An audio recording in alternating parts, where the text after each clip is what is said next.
Yeah.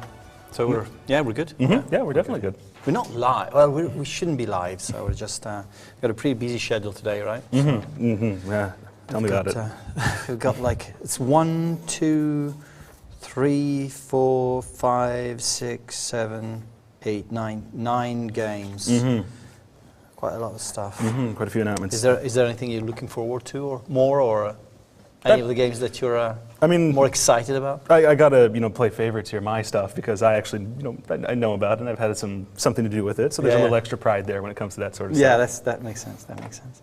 I think it's really cool. I mean, if you've seen the Steam sale, it's just there's been a lot of traffic there. Incredible how the number of number of Wargamers doesn't go down over the years. Yeah. Definitely. So it's really good. Really good. Yeah, no, there's been plenty of good community interactions leading up to this. Plenty of activity on the forums and stuff like that, and it's always good to interact with them.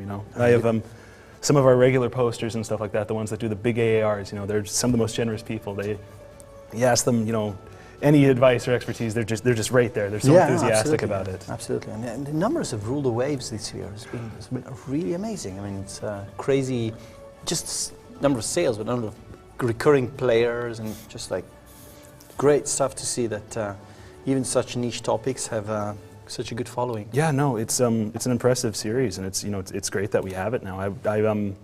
I picked up Rule the Waves 2 back when they were selling it on their own personal website. Right. You'd email off and send a key, and you'd do like a money order, and they'd send you a download link and like an authentication key. It was, as a younger guy, it's like a glimpse back into how it used to be. Back in absolutely, the day. Absolutely. No, it's great. And the other thing is, I like it that it's still a hobby, but it's video games, but it's still a hobby. Yes. It's just like keeps this relaxed attitude of, well, right, it's a community. It's a community of good people having the same, passion, which is great. It's recapturing. I do back when I was a teenager, I was doing miniature wargaming, and the forums sometimes you capture that sort of excitement you'd get when you walk into a store and chat with people that are enthusiastic about this sort of thing.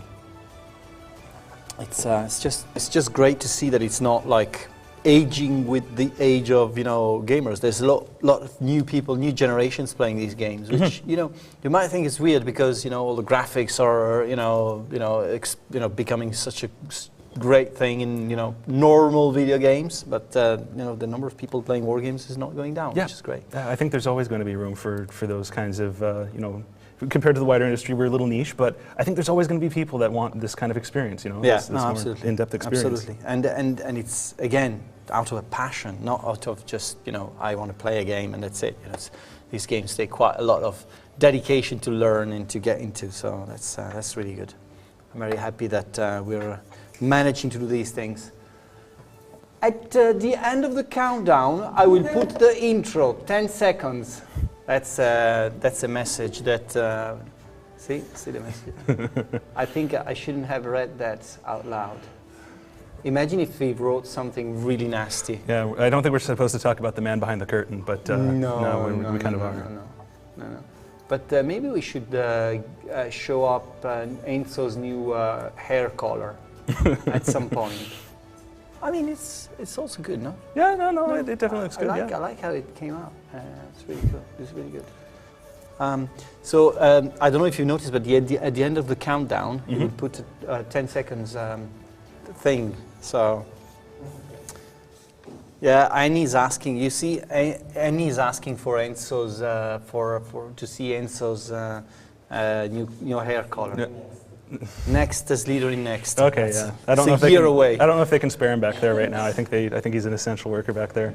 Yeah. So first thing we do is we've got a call with Eric Routines. We're gonna chat with him about the state of wargaming and a little bit more about Rule the Waves, and then we're going to see some stuff that's really, really good. We've got a pretty tight agenda, so quite a lot of stuff. And again, there's the sale going on, but I'll repeat that later as well.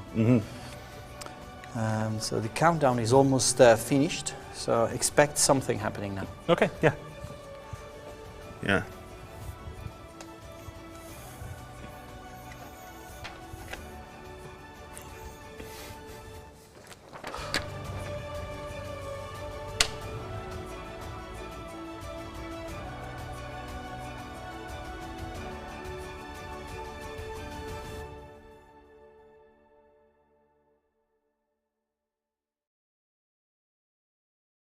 And here we are. This is officially the start of Home of Wargamers 2023. Liam is with me. Liam is brand manager for all things Wargames in the company, and a big player of Wargames as well. Absolutely, absolutely. So I've got a good help today because you all know how not very prepared I am in some things, but I have a type. So I think that this will help, increase my kudos, my gravitas, as I say. So a pretty busy agenda today. We have games, a lot of games that we want to showcase. What's next on, what we've done, news, surprises, lots of very, very cool things. A quick reminder that we have a sale going on Steam and on our site. The sale is interesting, especially on Steam. If you go there, there's a Home of Wargamers sale. Basically, to find it, either you go on special discounts and find it from there, or you go on any of the Wargames products, and there's a big banner on top showing up. And you click on it, and you've got all the products that are on sale.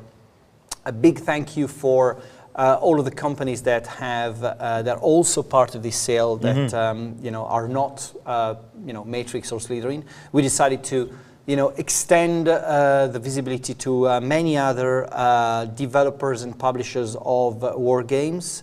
So we have Hunted Cow Games, Panzer Division Games, Avalon Digital, Plugin Digital, as well as part of our promotional week.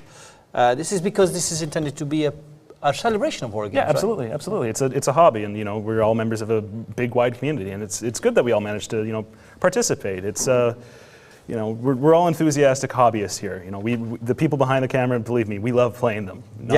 That's for sure. So without further ado, is Eric connected? Eric? Eric, hey. The hey guys. International guru, Oh boy. the man who started it all almost. Oh no, not even close. But I've done what I can. I have Eric, no time. How long have you been working with? But I do have a war game table here. How long have you been working on war games, with war games?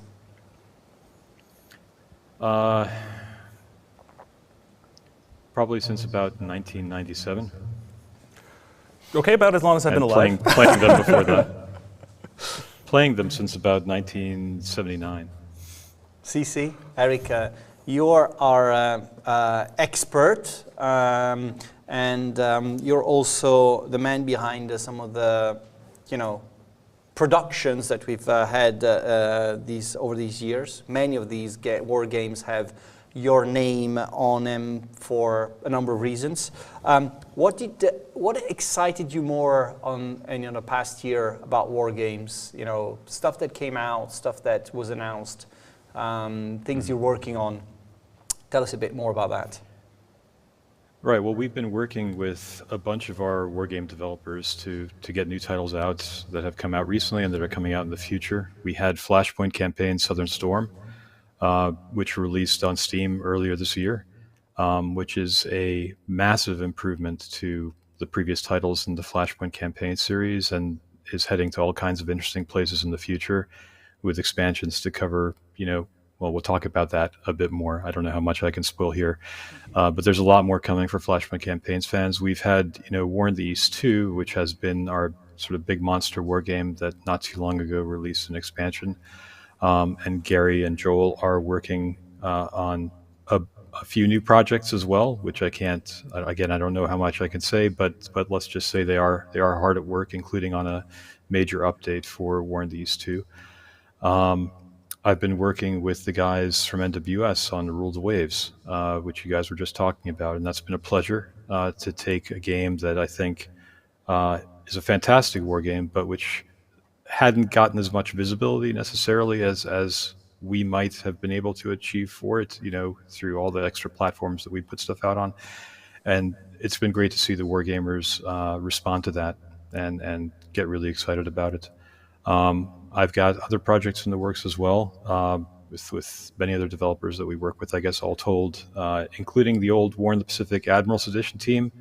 They are working on some new things. We have Eric Babe of Crown of Glory and Forge of Freedom, Western Civilization Software, working on a few new things. There's always a lot in the works here. One thing we keep saying between us is that there's not enough war game developers out there. So we should probably run a program of some sort where to recruit new war game developers, because one of the things that we find hard is that because this is a hobby that comes out of passion, and most of our developers started in their spare time and still work. Some of them still work in their spare time on these things. What would you say, to anyone who wants to be, become part of the wargaming community as an active part, a developer, a designer, or something? What would you give as an advice to them?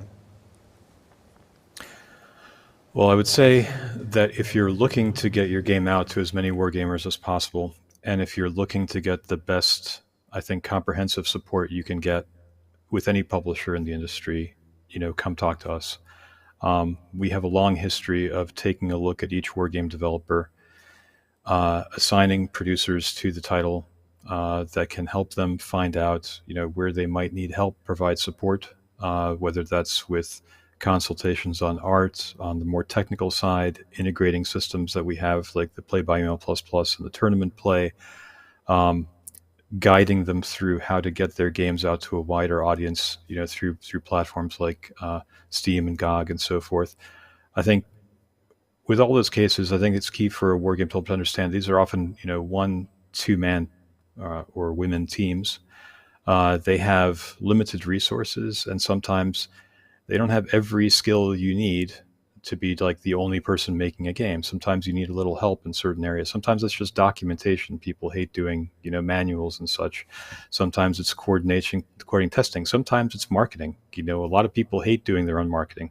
So in all these areas, we can offer a lot of support. So I would say my suggestion would be come talk to us. We'd love to hear from you, and we can provide a lot of support to you. There's a lot of stuff we do just as a benefit of you being part of our team. Yeah, that's definitely true. And Eric, stay with us throughout. We'd like to hear from you as we go through the different bits of the show. I'd like to be online and available for questions as well. So don't leave us Sure. as we go into the first section of this show, which is appropriately dedicated to Rule the Waves 3. Did you have something to say about Rule the Waves 3, which is an important part of the current production of war games we've got? Yeah, absolutely. I could say a few brief things. Rule the Waves 3 has been very well received, and we've been focusing with the guys at NWS, with Frederick and William, on supporting it post-release. We've released a number of nice updates for it, and we have another big update in the works. Based on community feedback, one of the main things that's focused on is battle generation. And I see a little preview screenshot here. So I can just quickly comment on this. One of the things you can see here that we're doing to improve player agency over battle generation is we're going to allow you to assign an admiral to a sea zone. That admiral will then have an influence on the battles in that sea zone. So if that admiral is a quality admiral, you might be able to add a ship to reassign some ships within your divisions. You might get an estimate like we have here of what type of forces the enemy might have. This type of thing is coming in the next public beta update that we have. And we have some other ideas, in the future for further improvements for players to have a little more agency on this. We also have a nice interview, I guess, that you're going to show with William and Frederick, and that will announce that we have an expansion in the works for Rule the Waves, which is going to be in addition to the support for the base game of just continuing to improve and update that and fix any issues that come up. We've got this expansion which will add some new things as well for people to get excited about. So well, let's look at this interview video and come back here in a few minutes. Rule the Waves 3 it's a simulation of naval ship design and construction primarily. You also have fleet management, naval warfare from the years 1890 through 1970. It will place you in the role of the Grand Admiral or head of the Navy from the time when steam and iron dominated warship design up through the missile age. You'll get to design and build the ships of your Navy. You get to lead them into battle whenever war erupts. You'll guide your Navy's deployment, construction, and operations during a period of tremendous technological innovation and possibly even greater political tensions. You also get to build up your naval air arm, complete with carrier designs and bases, of course, to deploy them in searches and the inevitable combat as well. While the game derives a lot of its technology and events from real history, actual history, you'll find that when you play the game, you forge your own history each and every time you play the game, which gives the game tremendous replayability. We at NWS are a very small but really close-knit team. While I took over as NWS administrator after Christopher Dean's passing, he was a co-founder of NWS along with myself. I also do research and systems design for all of our games, while Frederick Wallen is the primary developer and coder for the RTW series. We also have a wonderful NWS beta team who are mostly subject experts. Some also served in their various navies. And they are a great help to us, and we just could not do this without their assistance.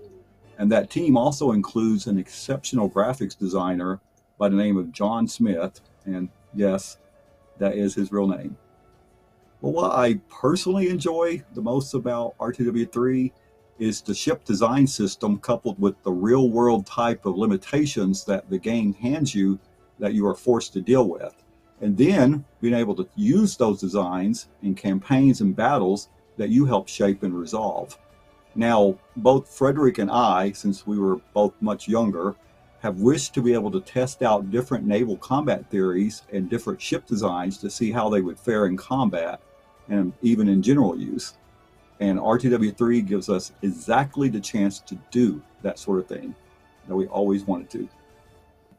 Now, obviously, we intend to keep on supporting RTW3 for the foreseeable future. This means updates, which fixes bugs, adjusting parts of the game, and adding improvements to the gameplay of reasonable scope based on mainly user feedback. We certainly do read player feedback, and we are aware of a number of points that are raised by some players. The list of things that we're looking at right now include UI scaling. That's very high on our list to work on. We are looking at ways to update the engine, which will resolve much of those sort of issues. So stay tuned for that. The second part would be details in ship design. We will, of course, keep adding to and adjusting the ship design process as needed, and that, again, primarily based on your feedback for players. The third thing would be battle combat mechanics. We plan to adjust the combat engine as needed, especially based on player feedback on certain aspects of the combat systems. And the last big thing that we're looking at right now is the battle generation system. We'll also be looking at the current battle generation system for adjustments and additional options or expansions, giving the player a greater degree of influence over it, including how often battles occur and how battles develop. This is one of our most requested change areas. Well, we're still considering a range of possibilities for the upcoming expansion, but the current list of items that we definitely have planned included, but again, this is not an exclusive list, it can be added to. There's two main items. There's a skirmish mode where you can create a battle in a given time period between any two opposing nations. This mode would be completely independent of your normal campaigns and could be played whatever you want to, and will allow you to specify the ships and the designs involved for both sides as the player wishes. Now, this mode will also include the ability to have carriers and carrier-based aircraft involved in the battle as well, if you want to. The second major part of this, we have confirmed, is a historical scenarios mode. That will include an editor where players can create and share their own historical or even what-if scenarios. We expect this would include some pre-made historical scenarios as part of the expansion and as examples, of course, for scenario designers to follow. Of course, you'll be able to create designs that closely match historical ships for this purpose without being bound to any sort of the normal technological limitations from your normal campaigns. That last item also means you could create what-ifs or near-bins type of ships for these scenarios, which will give you almost complete latitude for creating these types of battles.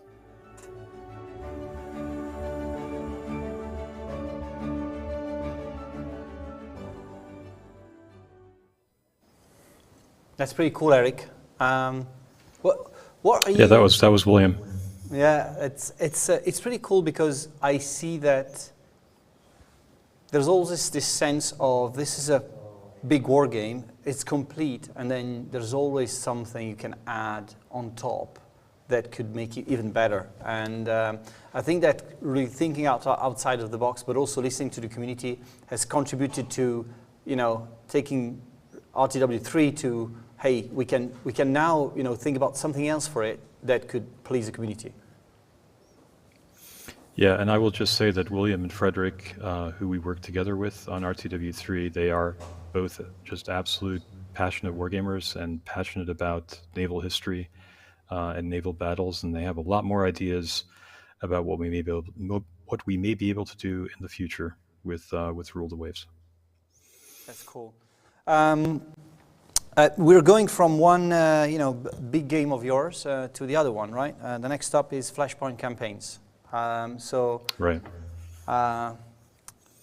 There's a lot to say about Flashpoint Campaigns. We've got a full video with Robert saying a lot of very cool things about it. You know, we have one, you know, big announcement surprise for our audience. I mean, for some of them, it will be a surprise. You know, okay, so go ahead and spoil it. Okay, well, we're going to have a new DLC coming out for Flashpoint Campaign Southern Storm. So this is going to be Southern Storm, obviously focused on the southernmost part of the West German frontier in the Cold War period. And now we're going to move a little bit further north. And that's going to be the beginning of a series of additional content that is going to give us the rest of that West German frontier.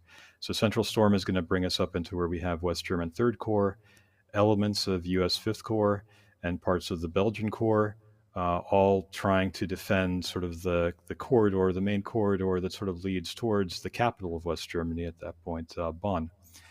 And so there are going to be multiple campaigns and scenarios focused on that. And it has, I think what Rob will probably mention in this interview, it's also got some pretty exciting new features coming for the base game. They're not exclusive to the DLC, but which add air assault as something to the base game.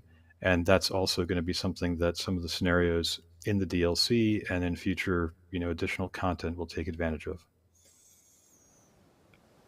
That's cool then. Let's, well, guests look at the video. In the meantime, let's remind everyone that Flashpoint Campaigns and Rule the Waves are both on the sale on Steam and on the Matrix site. So take advantage of it if you don't own the games yet, and have a look at this video with Robert Crandall. Flashpoint Campaigns is a high-intensity Cold War era ground combat game. You are in command of forces either with NATO or the Warsaw Pact in 1989. You command a total force from a strong battalion up to a reinforced regiment. And you play on a 15 by 20 kilometer map for a battle lasting 4 to 10 hours. Although given the casualty rates, it tends to be closer to 4. What's special about the game is that it's WeGo. So each side puts in their orders, and then you push the button and simultaneous resolution starts. With full fog of war on, you don't see too quickly just what's happening, so you have to guess and anticipate and all those wonderful things we do. Then as units become revealed, you start to engage. The turn lengths for the players are not the same length. You can have separate turn lengths, and then the computer will stop and it's the turn of NATO or the turn of Warsaw Pact. And that models the Boyd cycle, the OODA loop, orient, observe, orient, decide, act. And so when your forces are in good shape, they're well organized, you haven't stressed them, you'll have a turn length of about 15 minutes.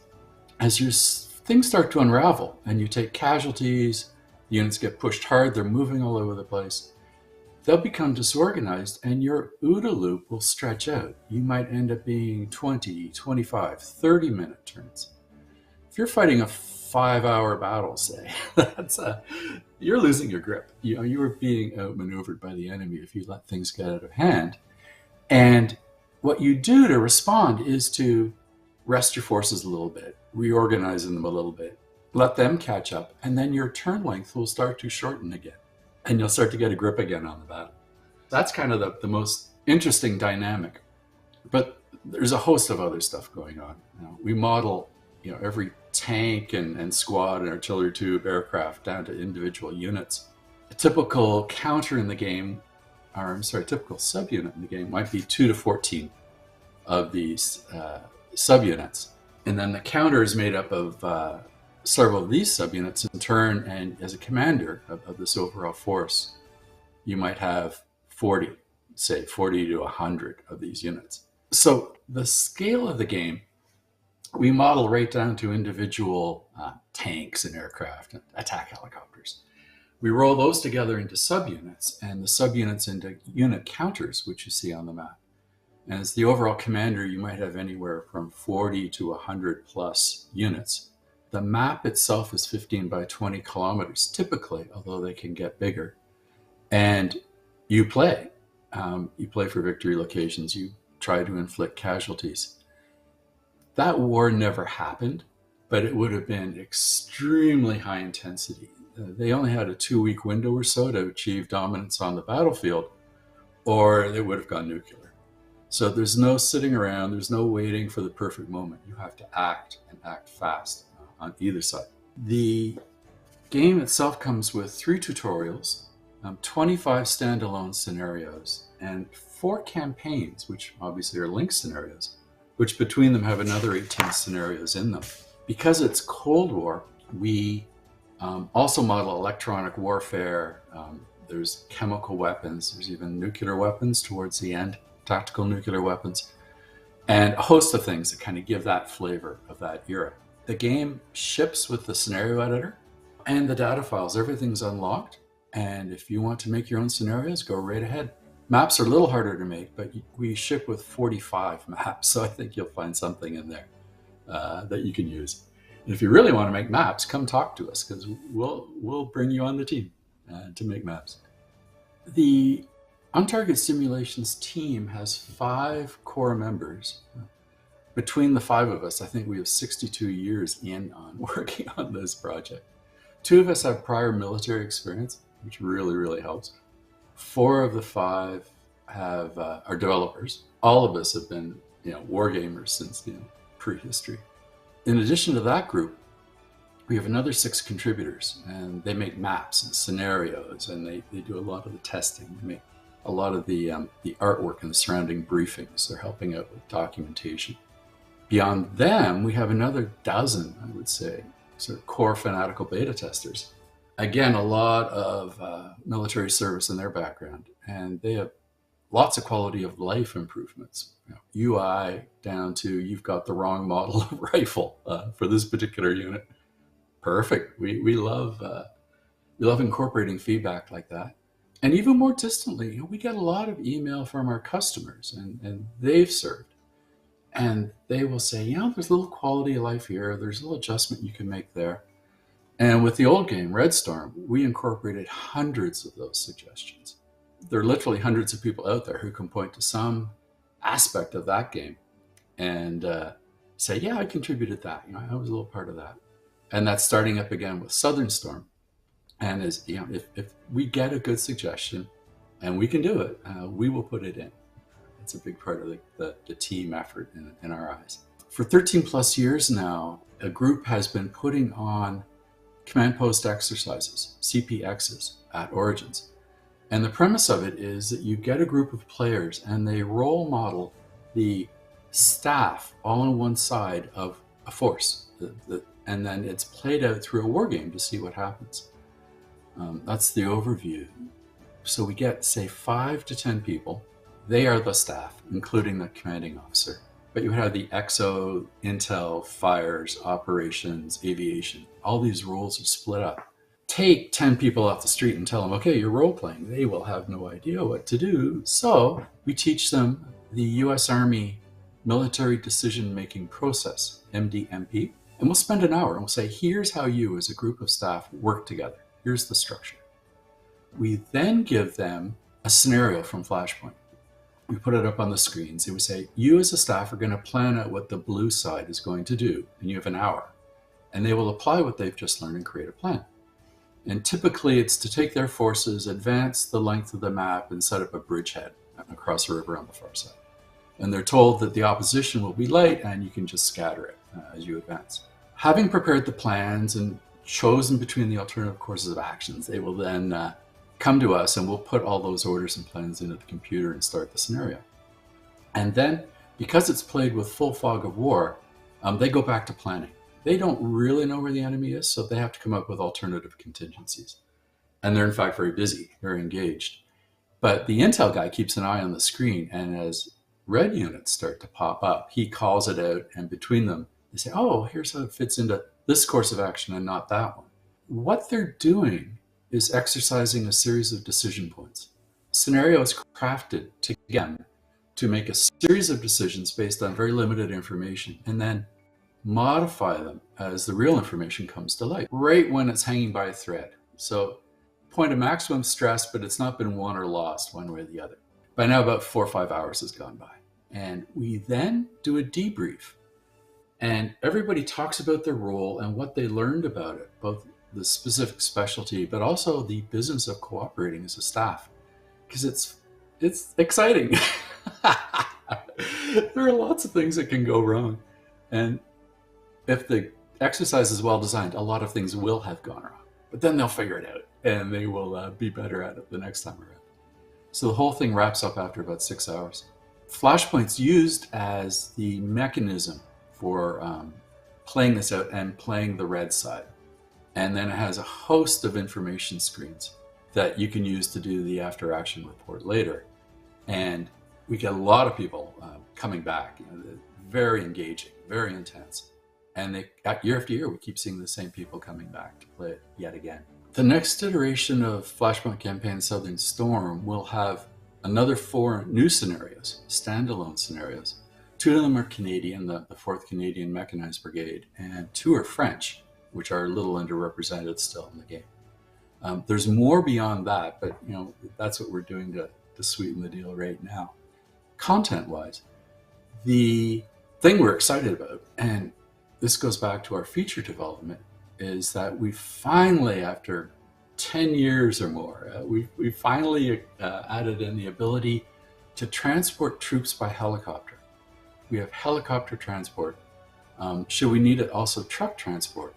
But that lets us model now the air mobile attacks, the air assaults.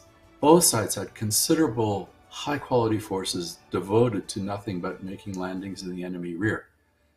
Certainly the Warsaw Pact had large assault brigades, air assault brigades, to go into NATO's rear and seize bridges and critical things like that. That's a big part of the flavor of that hypothetical campaign, and we weren't able really to represent it properly until now.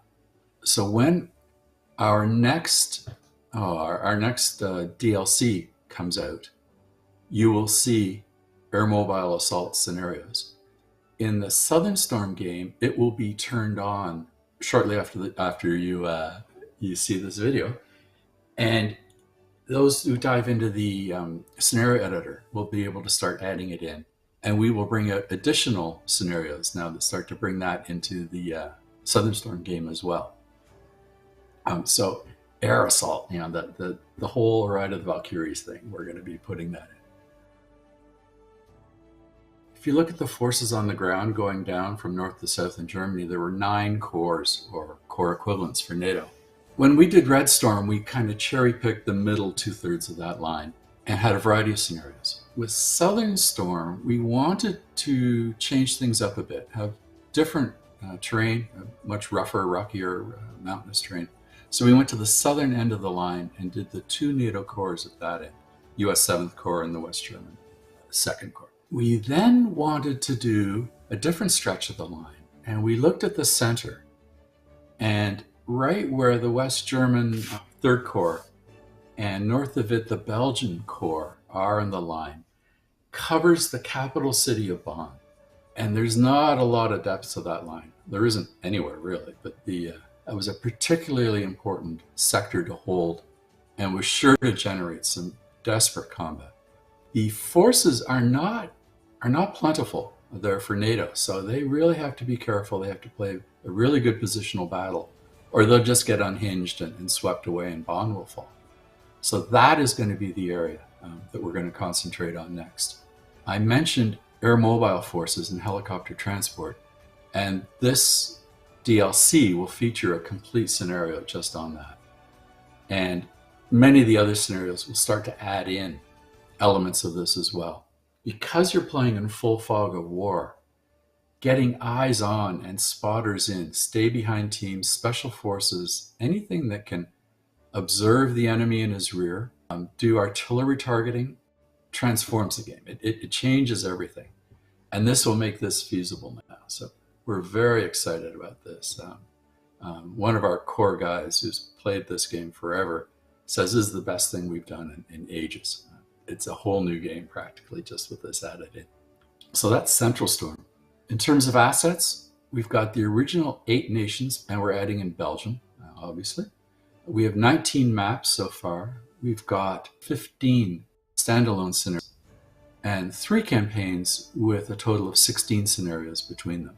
All that just rolls into the Southern Storm game and just shows up and plays right along beside it.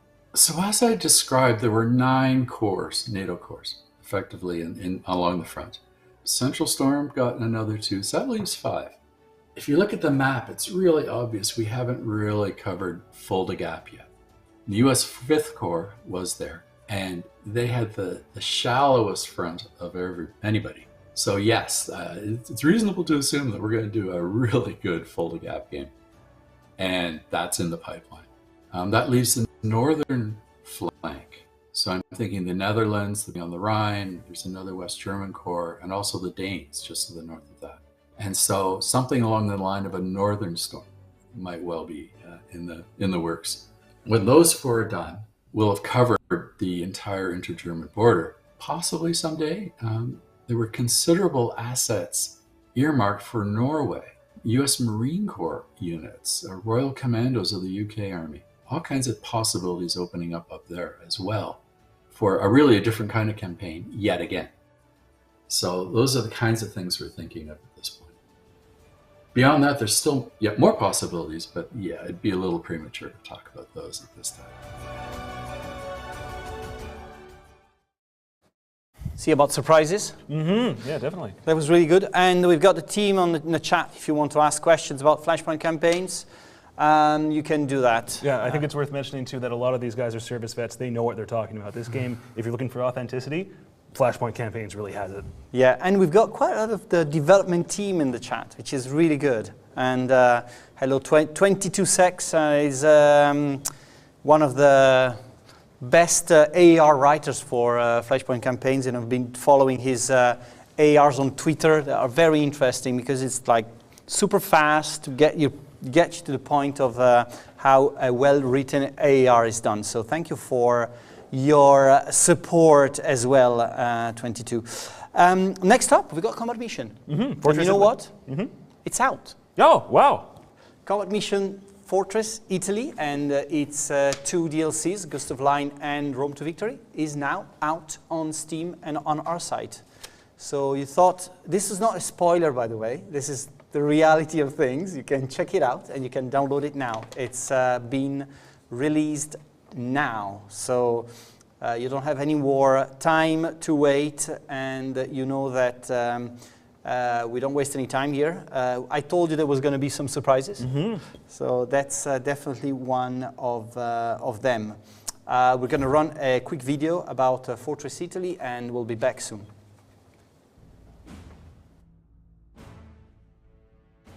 Combat Mission Fortress Italy brings wargamers to the soft underbelly of Europe. A very often neglected theater of war, Fortress Italy starts with the Sicilian campaign from July through August 1943. The combat forces include the full range of historically available American, Italian, and German forces that fought in Sicily. In addition to the completely new Italian forces, both the American and German organizations differ significantly from those found in other combat mission games. All units are portrayed one-for-one in one-to-one scale in high-resolution polygon 3D models with articulated suspensions, animated hatches, and other features that make them feel real. Fortress Italy has 4 challenging campaigns and 17 standalone battles provide engaging combat for control of Sicily. To fight these battles, you have at your disposal 38 vehicles and loads of other weapons, many unique to Fortress Italy. One of the most important features of Combat Mission is its detailed and innovative portrayal of soft factors, experience, morale, leadership, and other elements operating at the individual soldier level and collectively transform how units behave. Prepare for a truly immersive experience in Fortress Italy, where you'll find a portrayal of fog of war, spotting, line of sight, command and control, and objectives. Combat Mission's realism is taken to the next level. Weather and ground condition modeling systems allow for everything from dry, sunny days to muddy, stormy nights, with visibility and mobility dynamically affected by the conditions. Players are assigned detailed missions to accomplish based on a richly diverse set of objectives. Missions can be played in either real-time or We Go hybrid turn-based mode. As the dust settles and the battlefield echoes with the legacy of valor, get ready to embark on an unforgettable journey through the harrowing landscapes of Combat Mission Fortress Italy, where the line between victory and defeat is etched in the crucible of war.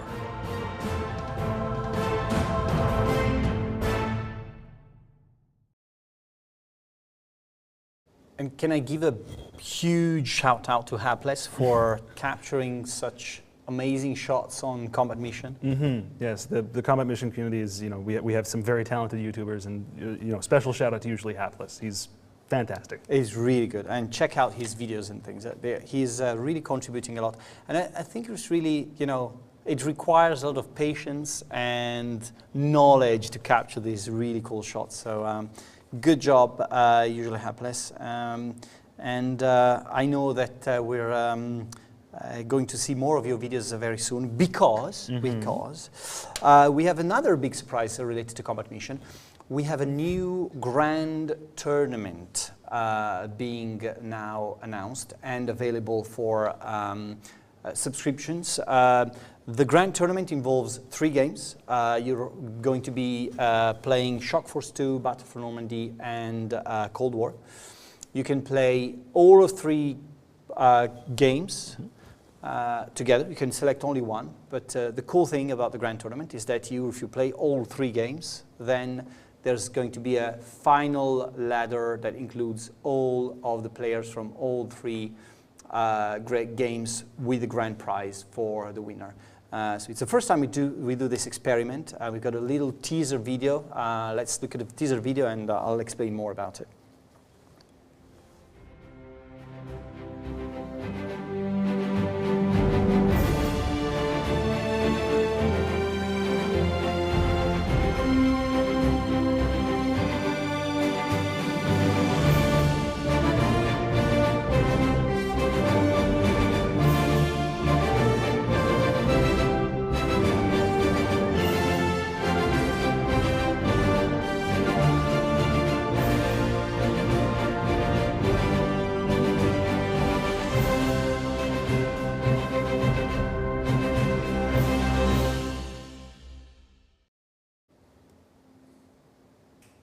Big stuff, and I'm pretty excited about this one. It's the first time we tried something like this. It's really something for the Wargamers. Yep.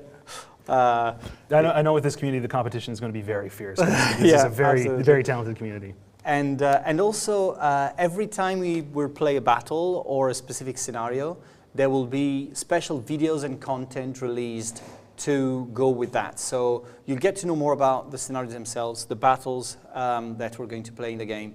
Again, usually Hapless is going to contribute with videos about this, and also we're going to have some background information about the specific scenarios you're going to see in the tournament. So it's pretty exciting, and I really hope that you're going to subscribe in many and make this a super successful tournament. So don't hesitate to do that. And once you download Fortress Italy, just go on slytherin.com/tournament and check that out.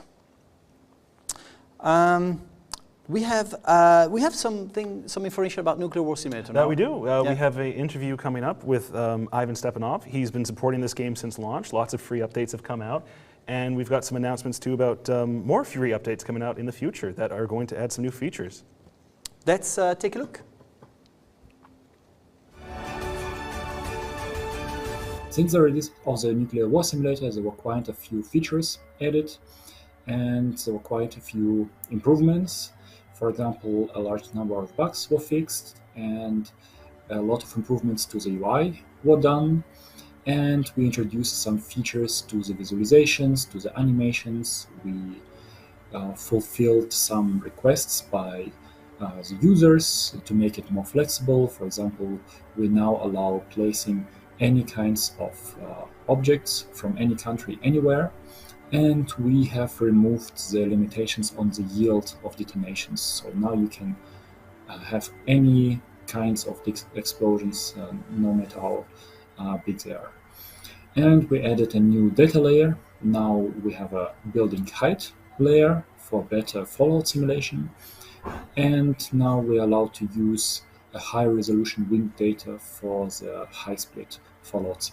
There will be a bigger update of the Nuclear War Simulator later this year, and I'm very excited about the new features that will be there. This new update will be introducing some new tools to create new scenarios, to make the scenario creation easier, faster, especially for new users. And this new update will introduce objectives to the scenarios, so it will be easier for new users to get into the simulation, and it will be there will be more to do in the simulation. And it will introduce new handcrafted scenarios in addition to the existing ones, with new databases, and with these 3 new features, there will be a lot of new things to do in the simulation.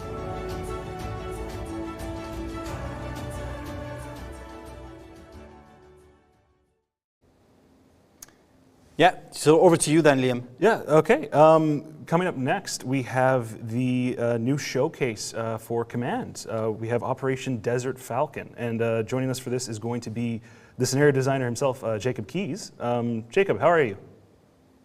Hey, I'm good. How about yourself? Oh, we're doing great down here.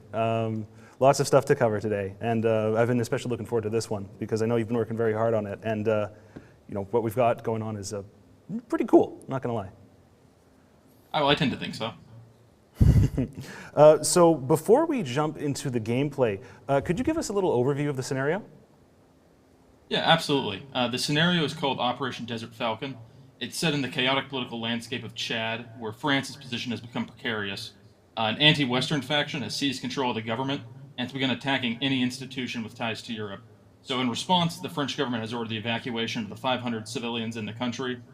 There's one problem to this plan, however. The nearest fighter squadron capable of providing cover for that evacuation is in southern France, 2,000 miles away. This showcase DLC was tailored to showcase the changes that came with the War Planner update.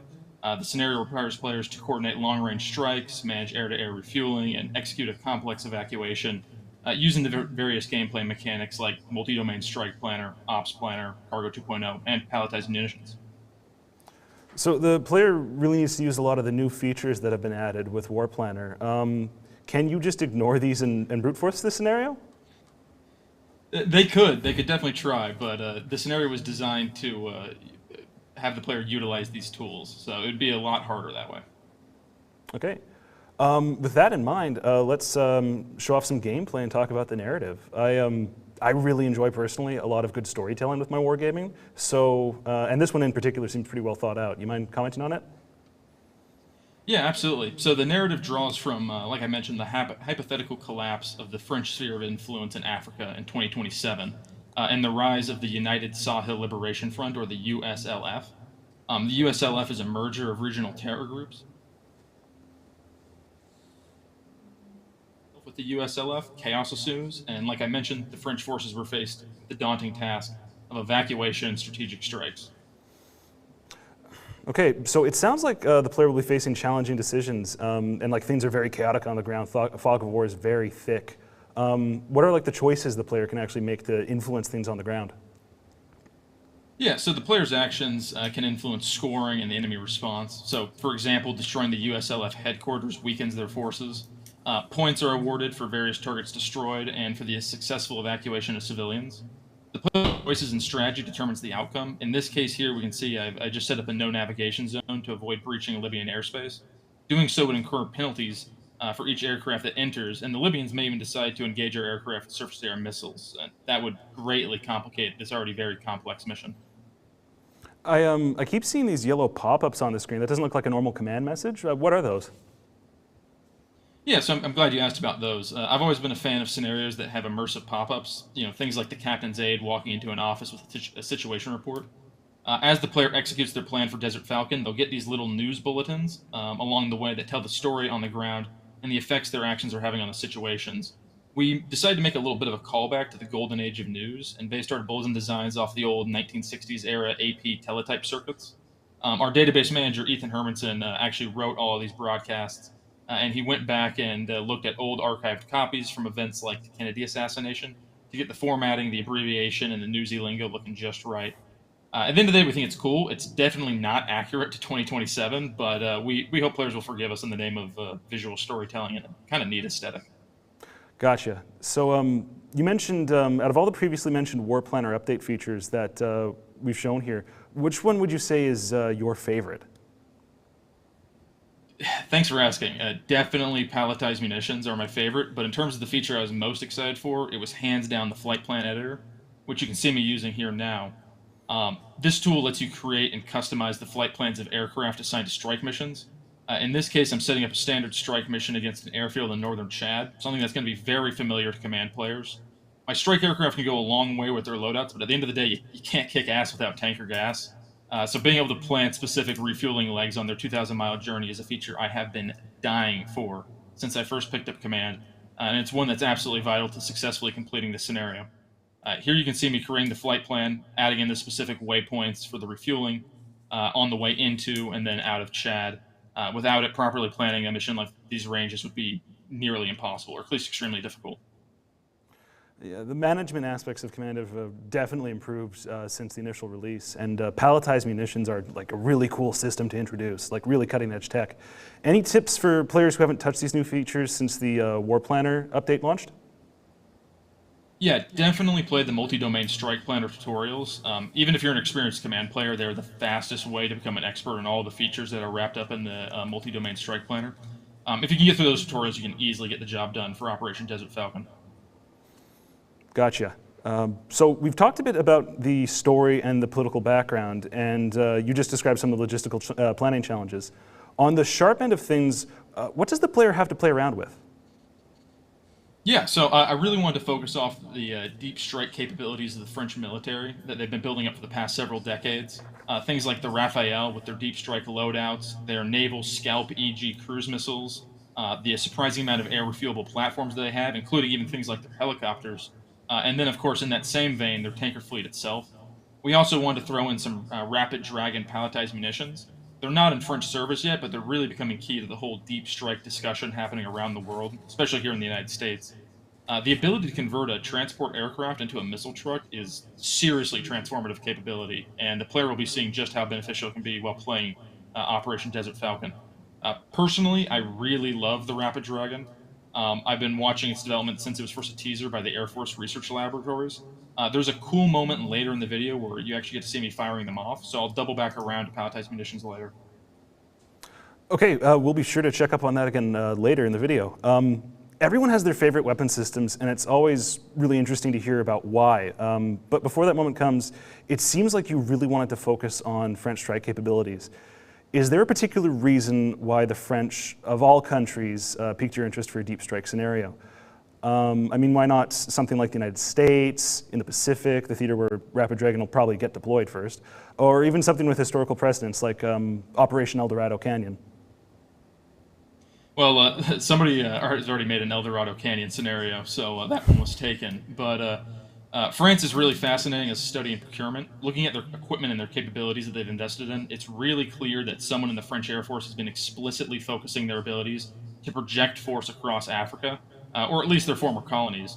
That makes sense if you look at the history of French involvement in the region, things like their operation in Mali and so on. They have a vested interest in the region, but it's rare and frankly refreshing to see a military that is so effectively oriented towards its national strategic direction. Usually, you see militaries try to be the perfect jack of all trades, or conversely focus so narrowly on likely threats that they exclude all other contingencies. France has maintained a strategic focus while also developing and retaining a generally strong military that can handle its NATO commitments and even project power as far as the Pacific, which I think is really admirable. And if somebody at the French military HQ is watching, go promote your procurement officer. Okay, that makes sense. So it sounds like the French have been planning for something like this for decades. And I'm guessing probably someone in French headquarters has planned an operation exactly like this.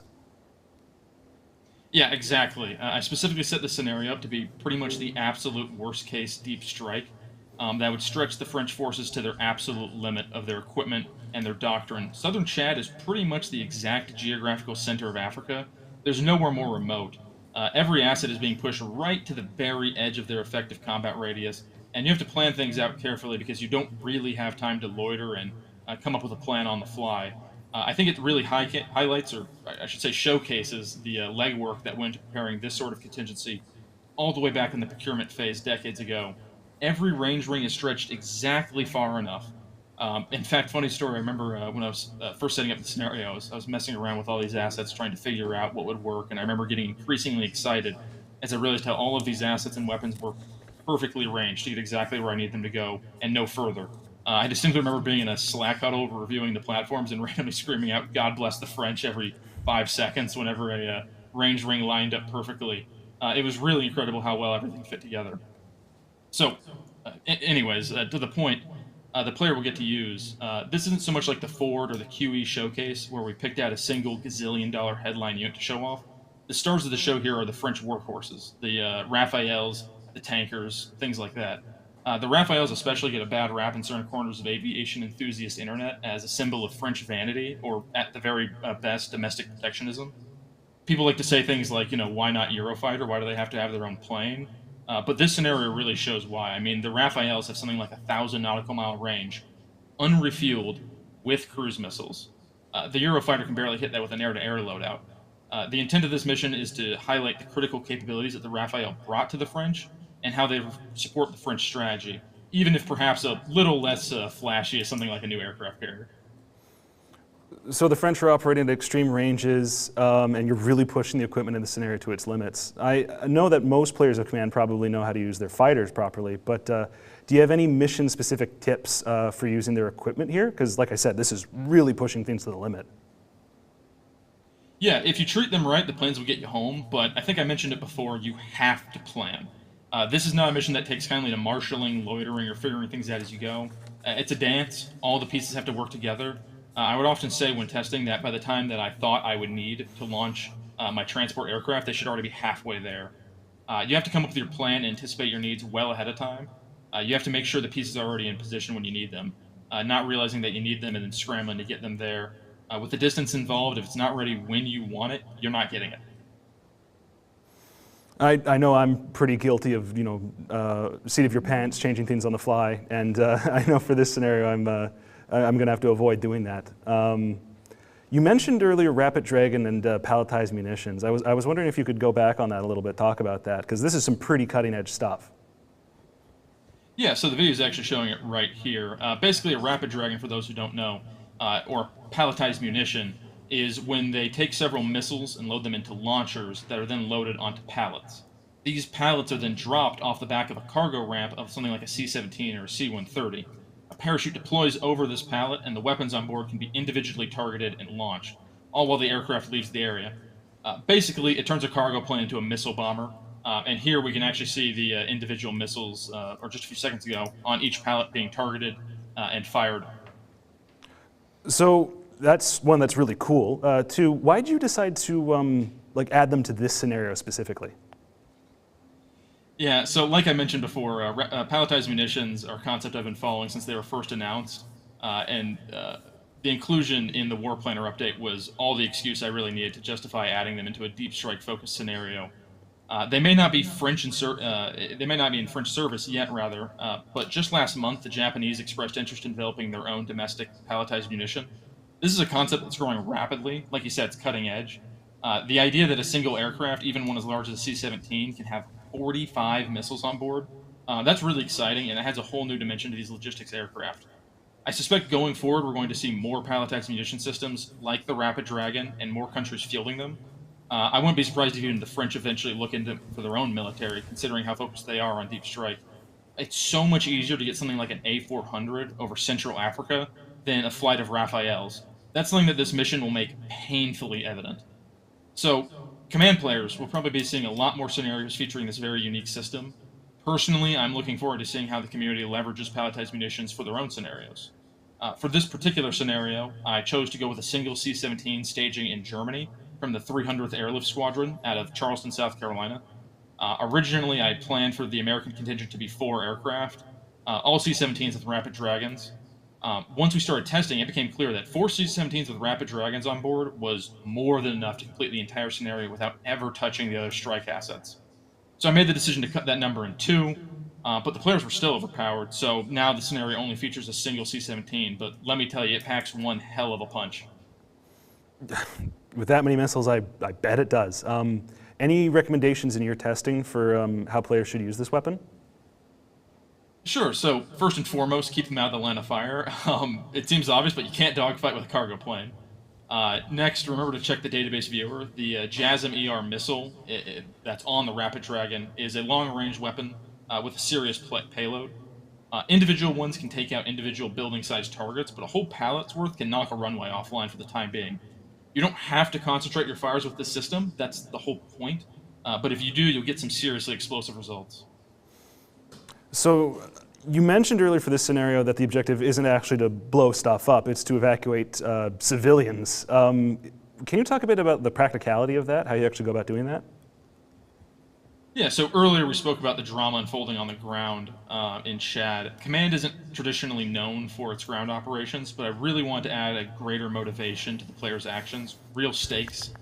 The French forces were originally staged out of N'Djamena Airport with a large number of civilians and military personnel working in the capital. When the government fell to the USLF, the airport was attacked by a joint USLF-Chadian force. With the casualty mountings and no help arriving anytime soon, the French ground commander ordered a withdrawal to a pre-designated fallback position, the town of Messina, and its small dirt runway. That's just big enough to land a French A400 cargo plane. Over the 2-day-long force march, the French ad hoc formation of the SGTIA-2 sustained massive losses, dogged all the way from the capital constantly by insurgent forces. Now they're making their last stand against the upcoming USLF tide. 2 companies of French Marines must defend over 500 civilians in their last potential escape route. If the airfield becomes damaged, there's no way out of Chad. There's no air support coming. There's no artillery.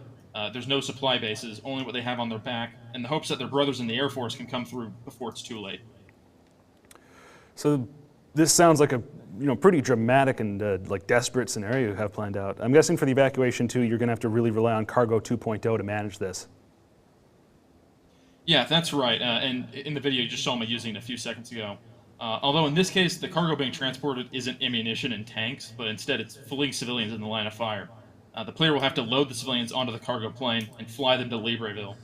Points are awarded for each group of 10 civilians extracted. So let's say things go bad. What happens if the player can't get them out? Well, that would be bad.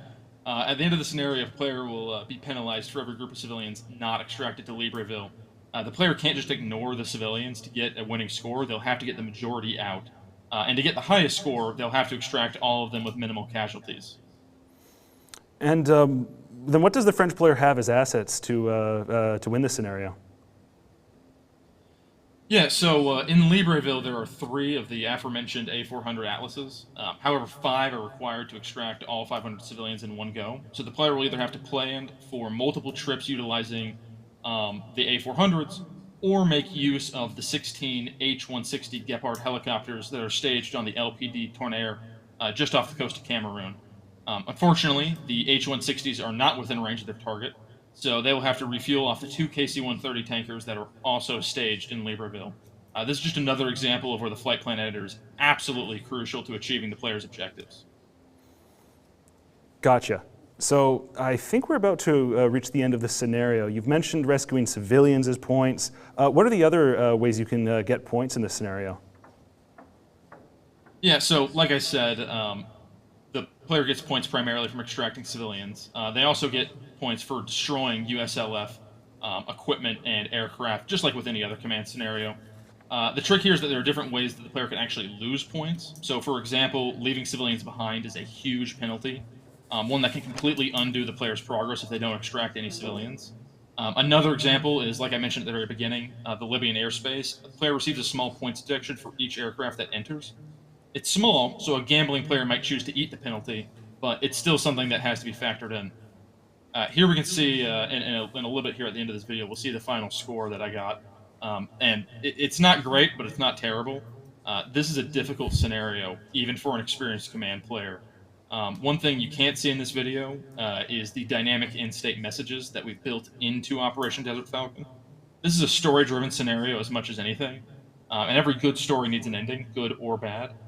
The number of civilians the player extracts and the number of friendly losses they sustain changes the tone and the contents of the epilogue messages that the player receives.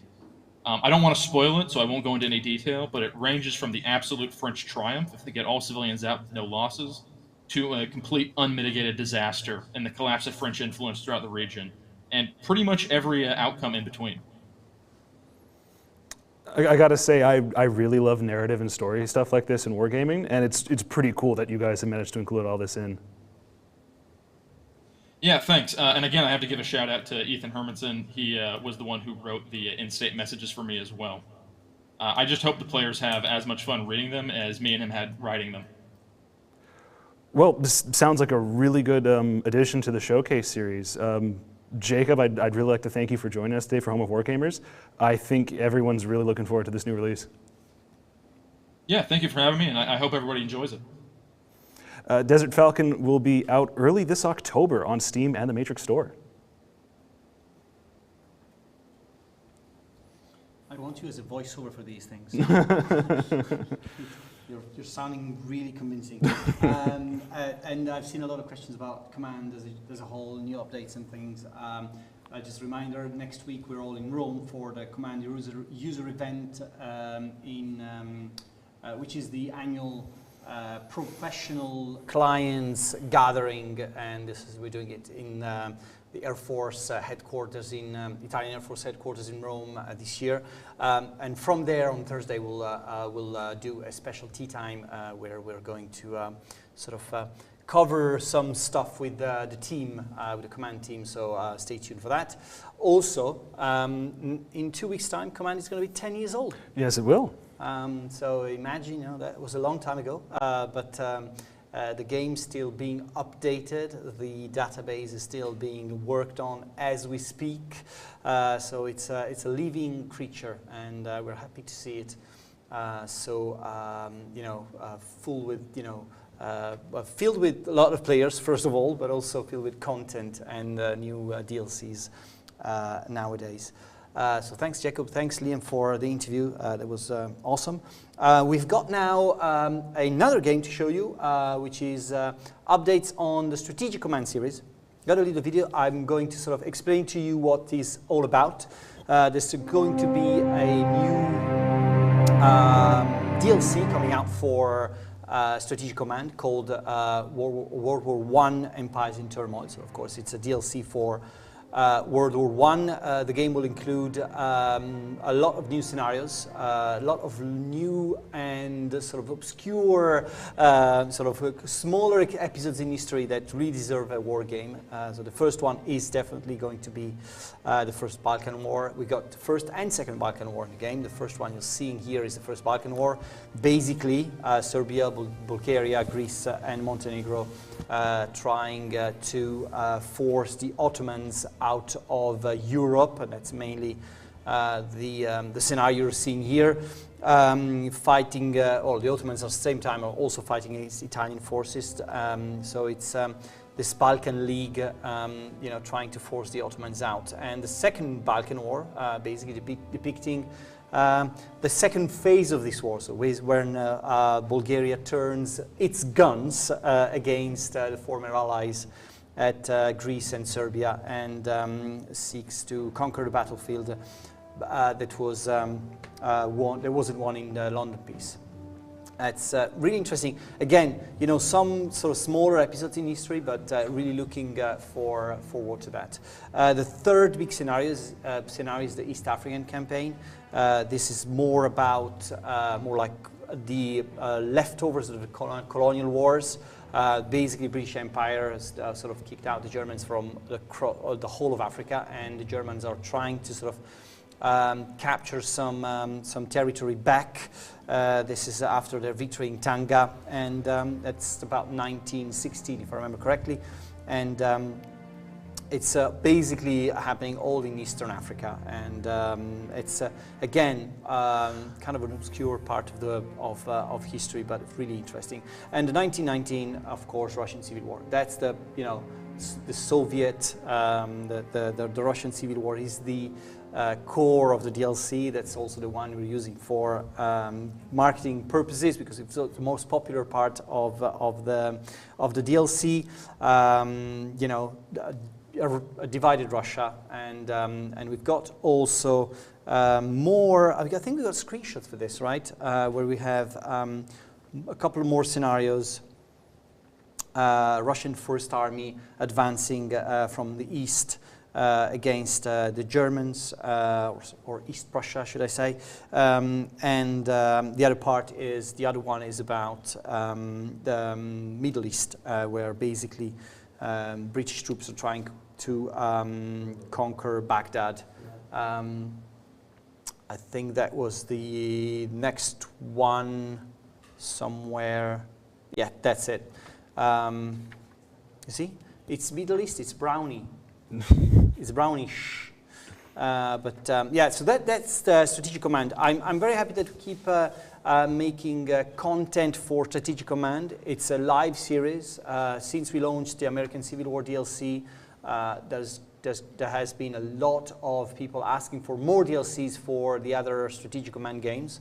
So super happy to see this happening, and thanks to the Fury Software guys making a great job at delivering these. I've got a fourth surprise. So just go through the surprises we had. Like, number one was Central Storm announced. Number two was the release of Fortress Italy. Number three was the Grand Tournament of Combat Mission. And here is number 4.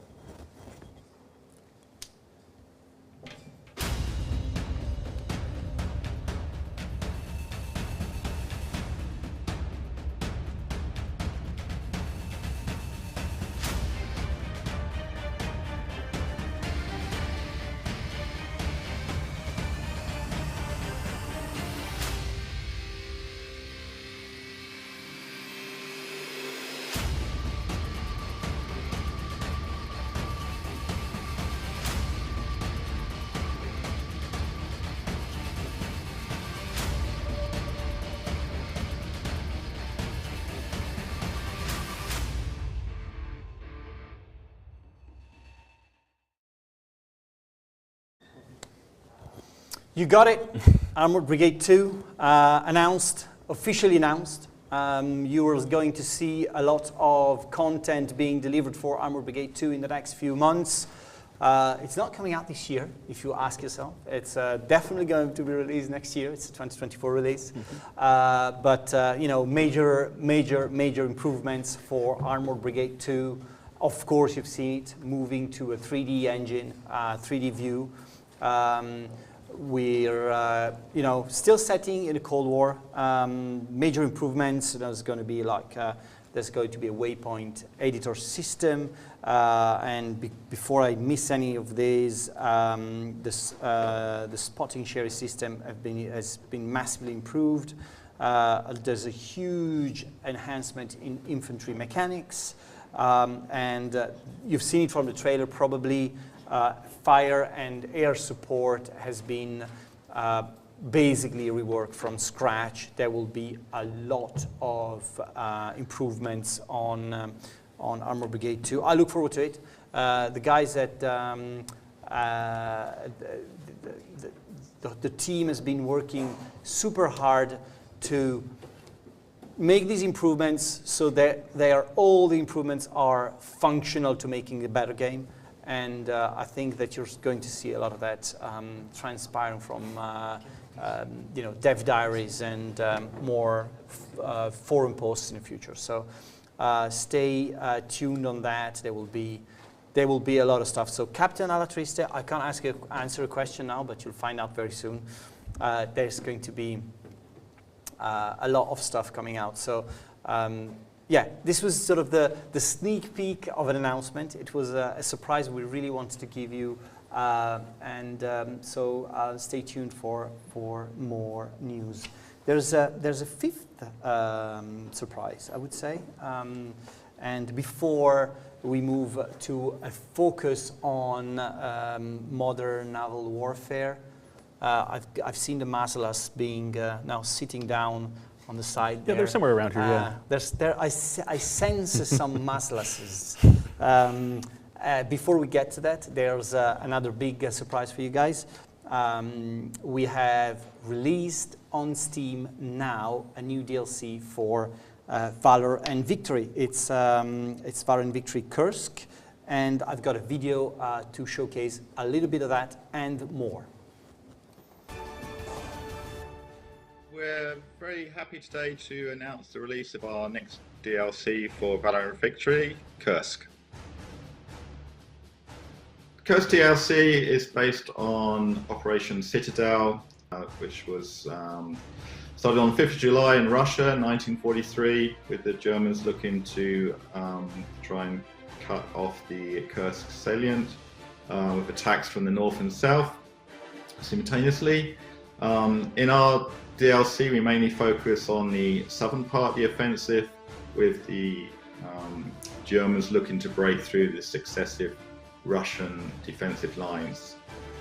As I'm sure many of the viewers watching this recording, they will know that the offensive eventually failed or had to be called off as the Allies landed in Sicily around mid-July, and Hitler decided to divert forces being used in the Kursk battles down to help with that fighting.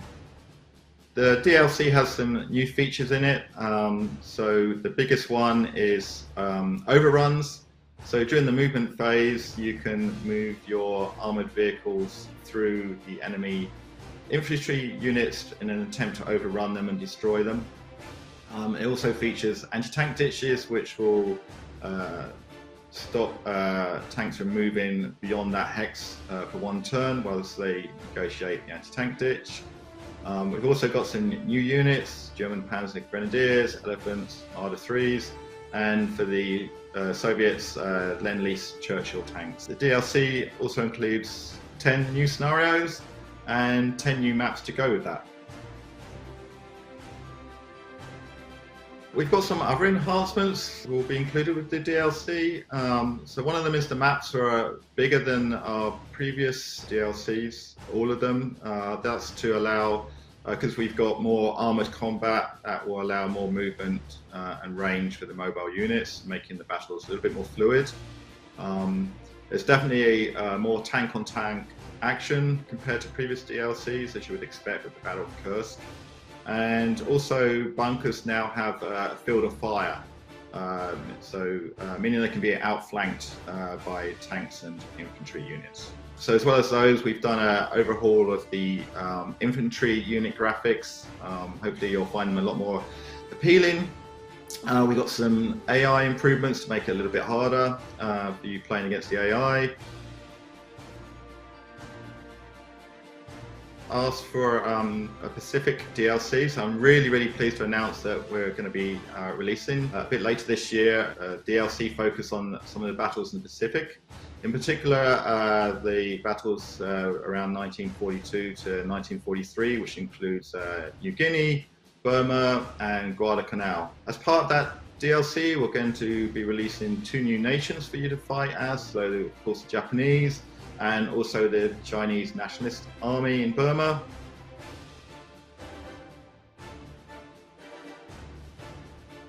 As part of the DLC, there'll be 7 new maps, 11 new scenarios, some more UI improvements.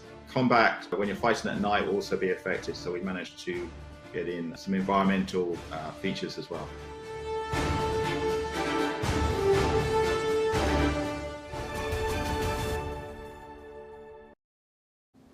That was Valorant Victory, which finishes our surprises section of this show. It was quite a lot of stuff, right? Oh, quite a few, yes.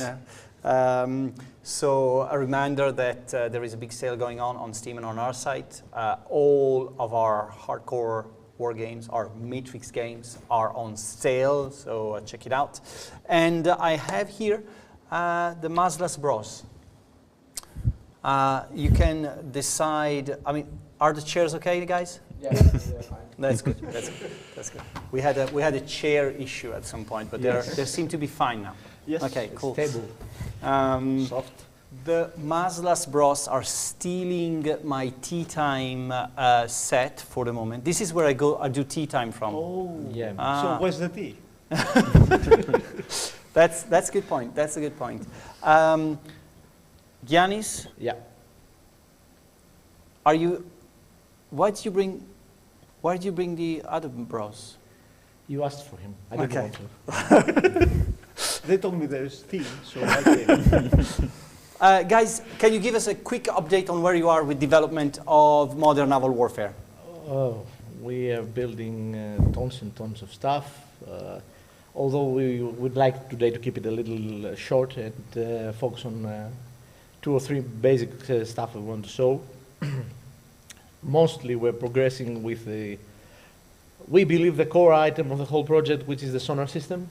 So how sound propagates and how it works underwater and everything. But additionally, we have stuff concerning the whole environment, the weather, some enemy Orange Forces AI, and some other submarine warfare tactics. Is it true that you have been halted by the CIA in the development of this project? As far as I know, yes. Yeah. This has been transpiring from the Discord, I believe, right? Yes. Yes, and Steam. And Steam. Okay. So someone is saying that the CIA has blocked the project.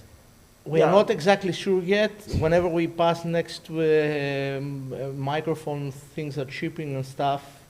We get garbled transmissions on our TV screens, more cameras in our house. But anyway, we're not exactly sure. Okay, but you're not members of the CIA. Ourselves? No, not yet. Okay. No way, no way. Okay. But I always have the feeling that I've been followed. I don't know. Yeah. I don't know. I'm not sure. Yeah. So you brought with you 3 videos. Yep. Okay. Can you tell us, in broad terms, what they are about before we run them? Well, basic stuff. Weather modeling, anti-submarine warfare from the perspective of the enemy, and some sonar system goodies. Cool. Well, let's go ahead with the first one then. Yep.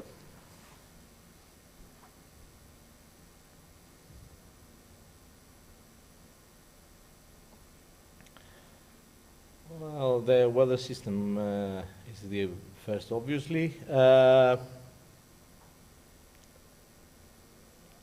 I don't think that we need to do much narrating here. Most stuff are self-explaining. The basic idea behind the system is that we collected many years' worth of real-world weather data through various GIS sources, that's Geographical Information System sources. And we used all this data to produce a huge variety of weather conditions. It's pretty obvious. Yeah. What is it? How is that impacting the game as a whole? the weather system? I mean, why did you spend so much time in building this very complex weather system? I think that apart from enemy action in any war scenario, the number one condition that affects the outcome of battle is the weather. Believe it or not, and it's been for many years. The Germans lost most of their offensive into Russia in World War II due to bad weather for them.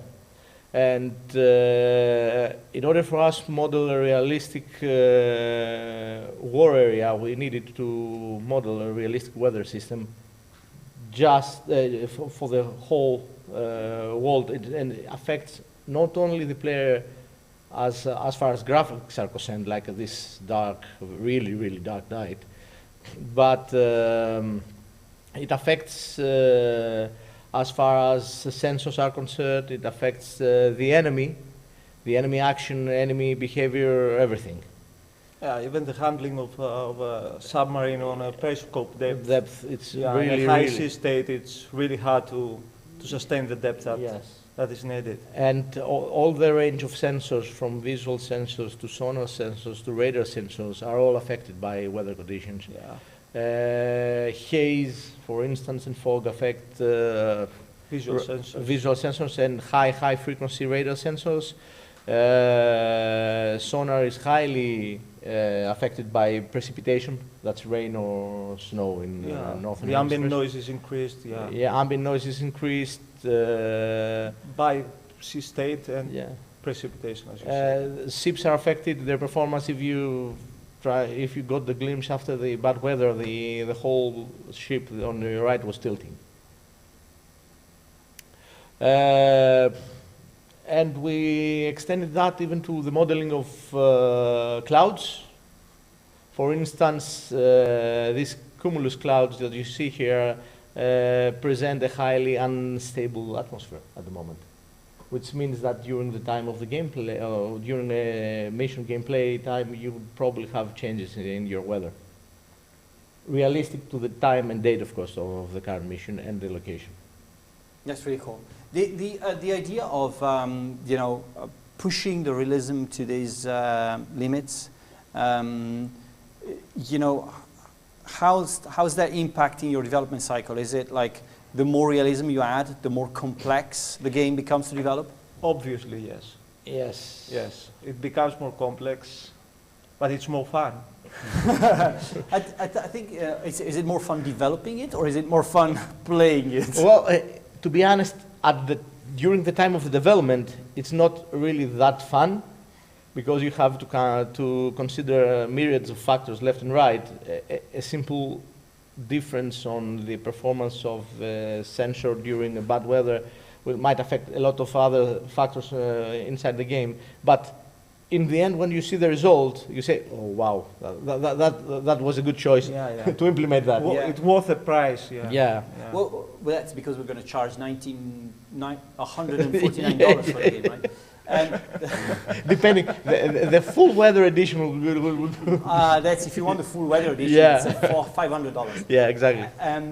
One of the cool things you were sort of mentioning earlier on was how every single system you're developing is impacting the other. So you can't really develop all in one go. You have to sort of It's a complicated game of Tetris. You have to put some stuff on the bottom, which are the bases.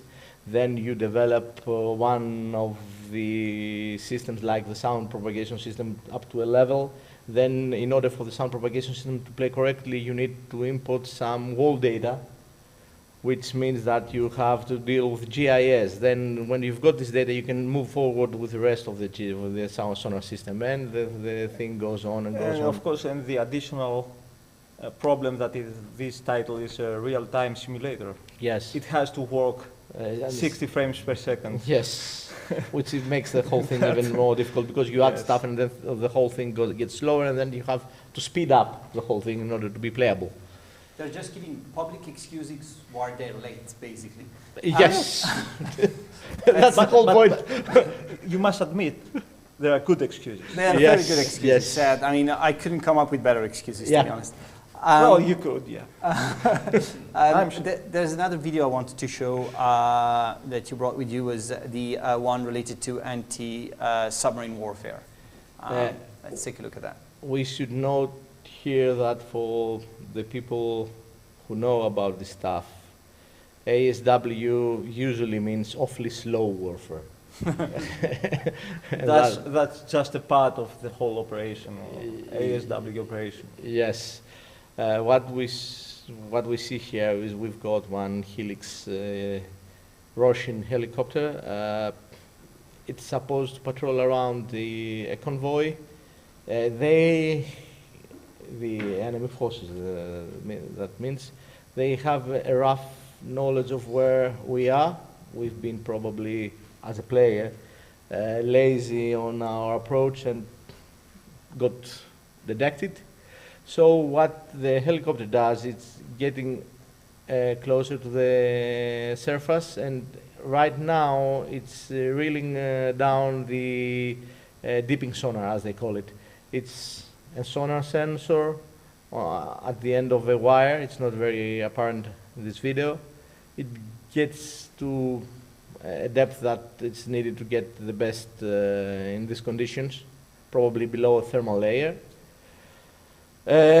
After they use it usually actively to get a good bearing on the target,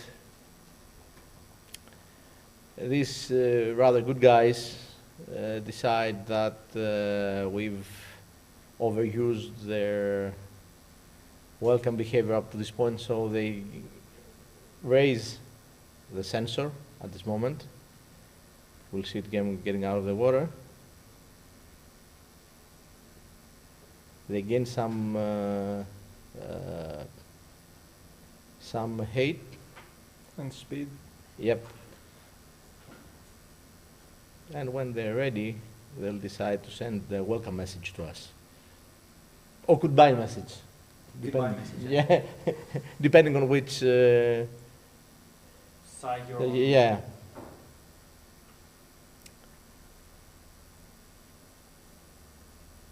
Is it is this part of, you know, how do you visualize this in the game? Is it like on the easier levels you can actually use the outside views and watch the whole process.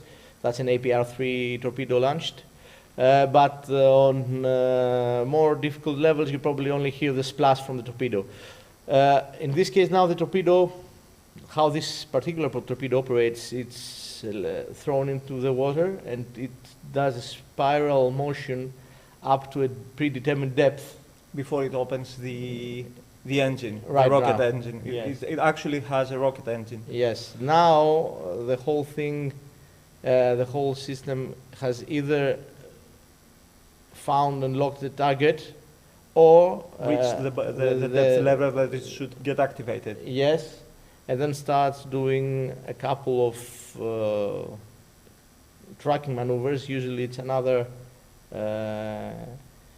circular motion, or if it doesn't, if it's not on a homing mode. Yes, or a snake search pattern, which is moving left and right up until to get to the target. We're showing off a little bit of the graphics, although you probably never see them up that close during normal gameplay. That close, you're not in a good position. Yes. It is worth noting that for those who have seen this...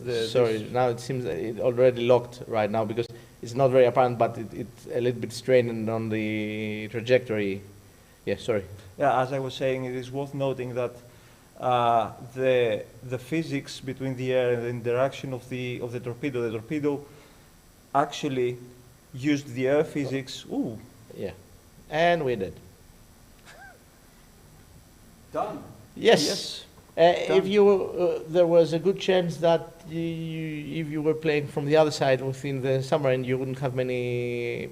If the torpedo is thrown really close to you, there aren't many things that you can do. At that got Beamslam saying, I thought the Halo was extracting the sub with a big magnet.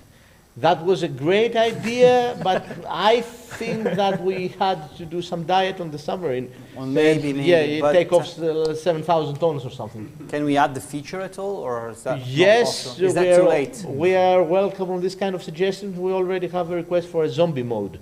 Zombie mode is not bad. Yes. Is it zombies in the submarine or outside the submarine? It's not clear yet, Okay. but okay. we can put it on a vote. Okay, yeah, why not? Do Why not? zombies know how to swim? Yeah, that's a good question. But we can put them on a transport vessel and blow the vessel up. I guess zombies know everything, right? Yeah. They know how to swim. They know. I mean, Yeah, the first time I've seen Point this me video, one movie that a zombie swims. Yeah. the first time I've seen this video, I phoned up David and I said, "What's going on there?" And he explained it to me, and it was very, very clear. So Beamslam, don't worry about that. I could totally get your point. Yeah. It's some things are so sophisticated you really have to explain them to whoever is not an expert, and I think it's going to be more apparent in the next video. But you know, how are you planning to make the game approachable for like people who are just interested in the genre, in the simulation, but not like super expert in naval warfare?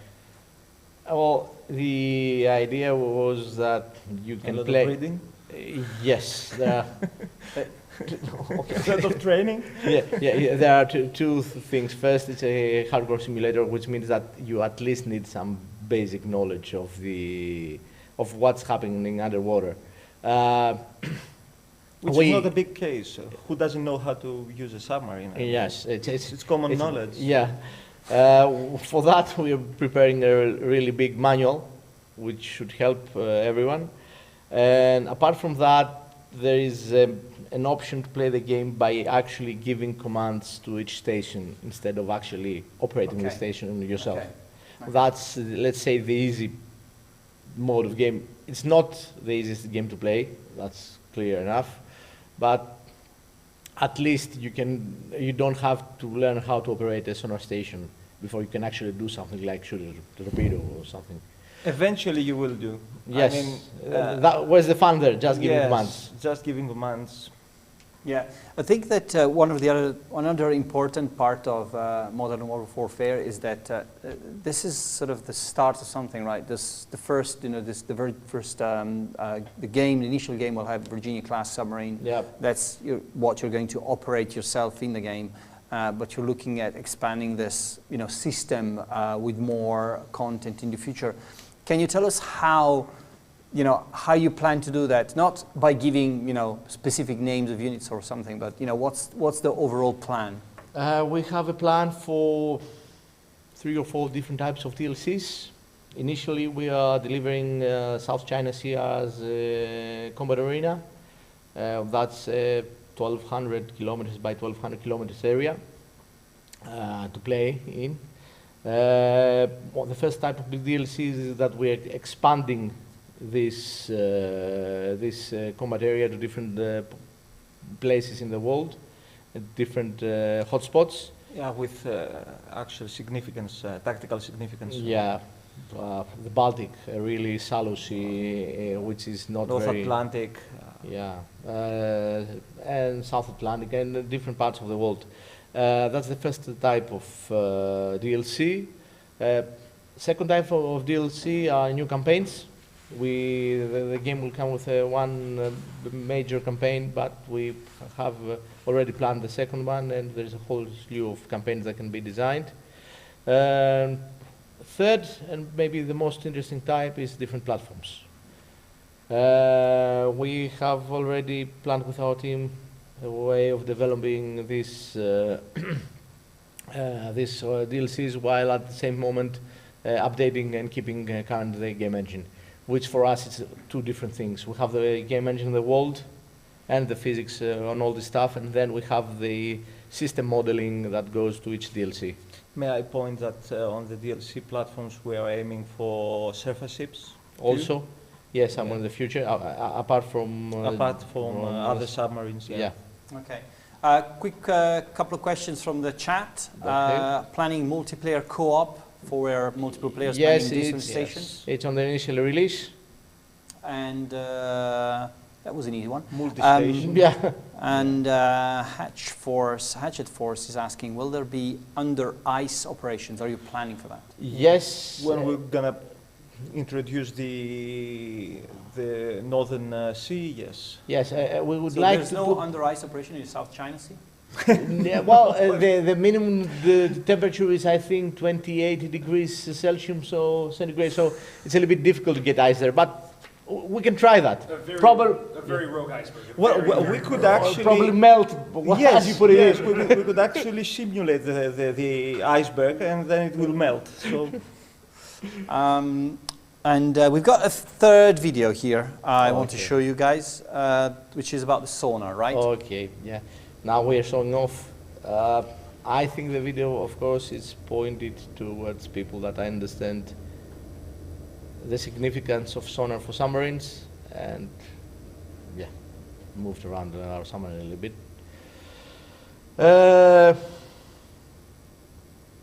All what you see here is in real time. That's our broadband display. We currently see two different sensors. On the first one is on 2 modes. No, we forgot when we recorded that, we forgot to extend our towed sonar array for comparison reasons. So let's get back. Yeah. Pilot station? Yeah. Yeah. And to be honest, in this scenario, we were cheating a little bit. We stayed on the surface just to give an impression of what's the location of everything, for the viewers to get an understanding of what's happening. The top display, it's a DE display, depression elevation. It helps for the user of the sonar operator, to distinguish if the sound comes above, below, or at the same level of your submarine. So you can distinguish whether the targets are submerged or not. So you see all these bands coming up. The middle is displays the same sensor, the lab, the bow array, the array at the bow of the Virginia Block 3 that we are currently operating. And the bottom, the high resolution, is the WAA, wide aperture array. It's the array that's on the sonar array that's on the sides of the submarine. Very high resolution compared to the bow one, but of course it gets lower ranges. What we did now, we raised the radar mast and we raised the photonics. As you can see, the weather is not that good. Yeah, just like we talked about Yes, how the weather affects. So the in essence, sensors, yeah. yeah, and we start operating the radar. The whole point is to get a sense of what targets we've got currently around our ship. That's the radar display, and compare that to what we see on our sonar screens. A sonar display is what we see right here is a waterfall display, which means that what we look at right now, it's at the center of the display, and then you've got your 360-degree views all arranged on a vertical layout. And now this is the whole point. The whole thing works on a real-time GPU-based ray-traced system, which is the first, as far as we know, ever delivered in real time, even on professional markets. What you see here is how the sound bounces off the bottom, how it bounces off a thermal layer, and how it propagates between us and one of the selected targets. You can see on different degrees for this particular target. This is the whole estimation. This display is an actual display from the submarine. We're currently located, that's a whole different target and different direction. And as you can see, there's a different layout of the bottom of the sea. And we are simulating the normal conditions for this time of year at the location, which is South Italy.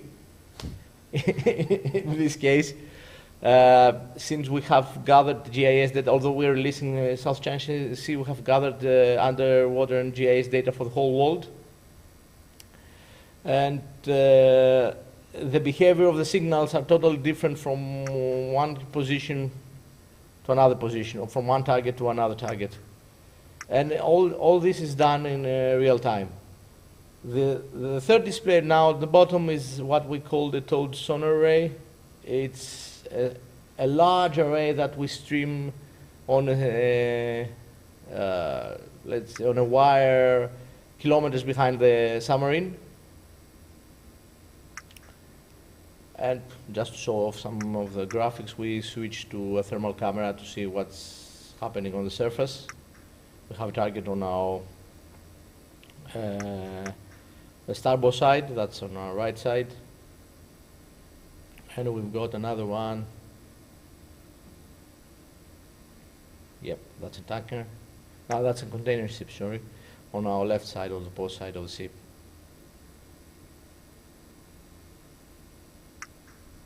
As you can see, weather affects also the stability of the mast, of the photonics mast, or the periscope as it used to be called years ago. We just hit it with a LRF, that's a laser range finder, so we can get a sense of the distance we've got from this vessel. That's 3,000 yards.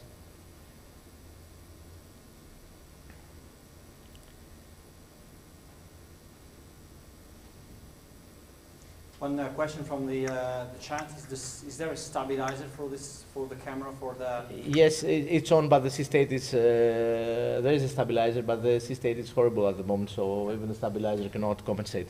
At that point, the answer is that the MBTs, the ballast tanks, are empty. Yes. As long as the ballast tanks are empty, no stabilizer could stabilize the ship well. Yes. If we were lower on the water, it would be a lot more stable. It would be a lot more stable, yeah. Now we show off how the sound system works. We start analyzing two of the tracks of the targets. For those who know, this is a LOFAR diagram. Or a narrowband analysis that we do here, which means that we collect the mixed sound signal. In this case, it's a sound that it's been constructed by the number of blades on the propeller of the ship, by the type of engine, a diesel engine or a 6-cylinder or 4-cylinder or 12-cylinder, and various other sounds. And we analyze it with the same system, a spectrum analysis. In fact, that is analyzed on real ships. The second signal on the bottom is a different ship, different sound signal, different output from the display. We actually build the sound and analyze it afterwards. This is not fake. Okay. This is pretty incredible. Yes, if we put a real sound, the system will analyze it correctly. Yeah. A recorded one. One thing is coming out to the chat pretty clearly is that, how far are you pushing this realism, and how far can you push it in terms of actually, making still the game enjoyable, but putting a lot of realism in the game. How do you strike that balance? There are stuff that you can put in that makes something realistic without damaging the gameplay, in my opinion. Obviously, a hardcore simulator is a hardcore simulator. You cannot make it easy because then it's not a hardcore simulator, it's an arcade game. Yeah. But instead of faking the analysis signal, which is what all previous modern submarine simulators did, we decided to use the real signal, the real sound, and analyze that. Doesn't change the actual gameplay of the game. Yeah. It actually gives more to the gameplay. Yes. For instance, ray tracing. We have MNW should be the first commercial title that will actually give the benefit of shadow zones, which is a tactic that they use the submarines in order to hide from the surface ships that they are hunting them. Exactly. And this is something that it actually happens. Yes. In MNW. Now, other titles in the past, they were trying to simulate that, but they couldn't actually do that. Yes. They were faking it somehow. This now happens, so you give some gameplay feature out of it, out of realism. So we try to, we decided on level of gameplay, and then we add features from as many features as we can from real world data, GIS, sound propagation and stuff that won't harm the gameplay that much, but they will add to some of the excitement that a player has and can enjoy the actual gameplay of fighting in a submarine. Cool. Hiding on areas that you cannot possibly think that you could hide, for instance. One final question I have is important because, I mean, we want to get to the point where when we do Home of Wargamers next year, which is going to be September, okay, Modern Naval Warfare is out. Yes, I think it should be out. When I think that the next, if you do it, you're committing in front of 100 billion people. Okay, I can take. Can I take it back now? He does. I haven't said anything yet. Well, our plans say that we hopefully by this time next year, people could actually play the game. Okay. Yeah, it's you know, it's a choice you have to do also the day that it's going to be released. You're the marketing team, but yeah. One thing, I mean, is important to say, you know, what are the challenges you've got ahead of you in the next year to sort of, you know, complete the game? What are the big things that you think are going to be most challenging? AI. We need to make it as believable as possible. Yes. There are things we need still to do to make it. We don't want to have a very realistic world and then have enemy units behaving stupidly left and right.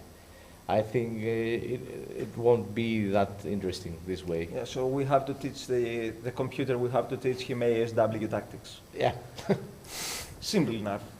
And then most of the other stuff are minor that we need everything to work in conjunction to each other. Some stuff on the operator panels, some stuff on the weather, some, but they're all minor.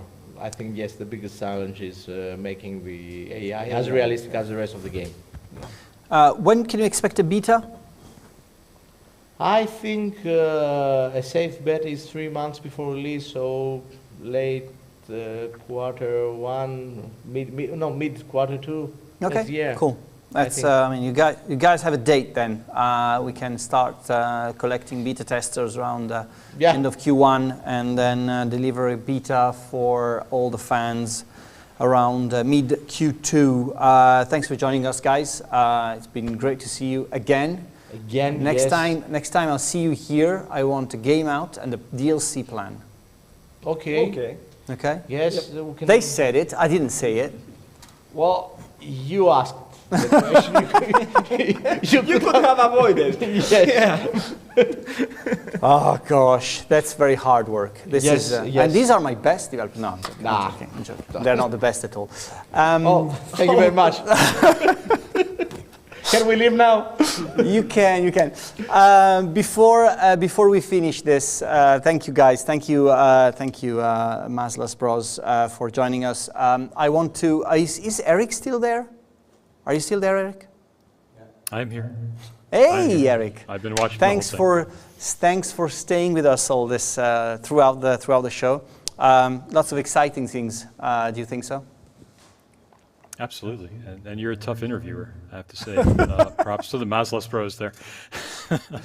No, some really amazing things, and I was excited to see the Armored Brigade 2 trailer as well, which I hadn't seen before. That looks very interesting. I was amazed by the realism and the fidelity that is going on in modern naval warfare. I've really never seen something quite like that in terms of the attention to realism. Excited about Flashpoint campaigns, excited about Strategic Command, excited about Rule the Waves 3. So as a wargamer, I'm pretty excited.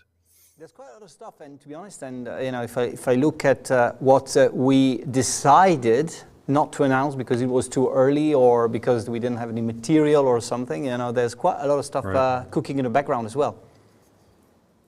There is. Next year's Home of Wargamers will have a lot to say. Yeah, so thank you everyone for following us. Thank you, Eric, for joining us and in the chat and also answering some of the questions as we were broadcasting. Thank you, Liam.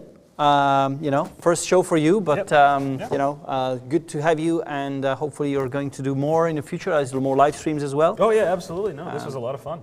And guys, I reinforce, you know, go to the Steam page and of any of the war games. There's a big banner on top that will land you to the war games sale.